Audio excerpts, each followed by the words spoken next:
দখল দূষণে অস্তিত্ব সংকটে কুষ্টিয়ার গড়াই খাল।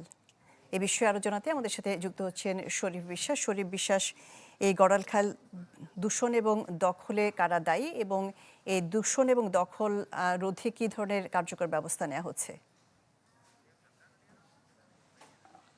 হ্যাঁ শাহনাজ, এই মরা খাল দখল দূষণে নিঃসন্দেহে কিন্তু প্রভাবশালীরা দায়ী। যদিও এই খালটি এক সময় পানি উন্নয়ন বোর্ডের নিয়ন্ত্রণাধীন ছিল, সম্প্রতি এই খালটি কুষ্টিয়া পৌরসভা, যেহেতু পুরো খালটি কুষ্টিয়া পৌরসভার অধীনে রয়েছে, পৌর এলাকার মধ্যে, সে কারণে পৌর কর্তৃপক্ষ কিন্তু এটি দেখভাল করেন এবং এই প্রায় ৮ কিলোমিটার দীর্ঘ এই খালটি এখন একেবারেই অস্তিত্ব সংকটে। দখল হয়ে গেছে বিভিন্ন জায়গায় এবং অধিকাংশ জায়গায় দখল হয়ে গেছে এবং সংকুচিত হয়েছে বড় একটি অংশ।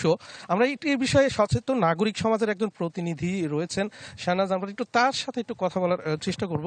আপনি তো খাল বা নদী নিয়ে বেশ কাজ করেছেন, এই মরা গড়াই অর্থাৎ এই গড়াই খালের কি অবস্থা, অস্তিত্ব সংকটে বলা হচ্ছে, বিস্তারিত যদি বলেন। আপনারা তো মানে সরজমিন দেখতেই পাচ্ছেন। আমরা যতটুকু জানি এবং সরকারি দপ্তর থেকে জেনেছি যে গড়াই খাল ৩০ মিটার চওড়া এবং প্রায় ৮.৫ কিলোমিটার পর্যন্ত দৈর্ঘ্যের এই খালটি দীর্ঘদিন ধরে অযত্ন অবহেলায় এমনিতেই তার ত্রাহি অবস্থা। সম্প্রতিকালে এই যেহেতু খালটি হচ্ছে পুরোটাই হচ্ছে পৌর এলাকার মধ্যে হওয়ার কারণে পৌরসভায় এই খালটিকে সংস্কার করার জন্য প্রকল্প বাস্তবায়ন করার কথা বলে পানি উন্নয়ন বোর্ডের কাছ থেকে একটা এনওসি নেয়, কিন্তু যে লক্ষ্য উদ্দেশ্যে পৌরসভা এই পানি উন্নয়ন বোর্ডের কাছ থেকে এনওসি নিয়েছিল সেই কাজটি করেনি।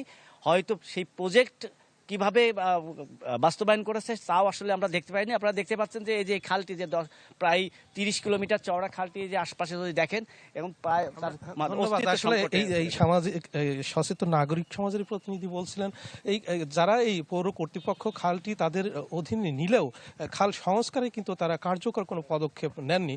যদিও এই বিষয়ে পৌর কর্তৃপক্ষের সাথে কথা বলেছি, তারা বলছেন এই বিষয়ে একটা কাজ তারা করেছেন, একটা বড় প্যাকেজ তারা কিন্তু বাস্তবায়ন করেছেন, কিন্তু আরো একটি প্যাকেজ যেটি করতে চেয়েছেন এই খাল পুনর্দখল করে তারা কিন্তু একটা বড় একটা পার্ক জাতীয় অর্থাৎ দৃষ্টিনন্দন একটা পার্ক স্থাপনের নদীর দুই ধারে অর্থাৎ খালের দুধারে তারা কার্যকর ব্যবস্থা নেওয়ার কিন্তু সিদ্ধান্ত নিয়েছেন। শাহনাজ।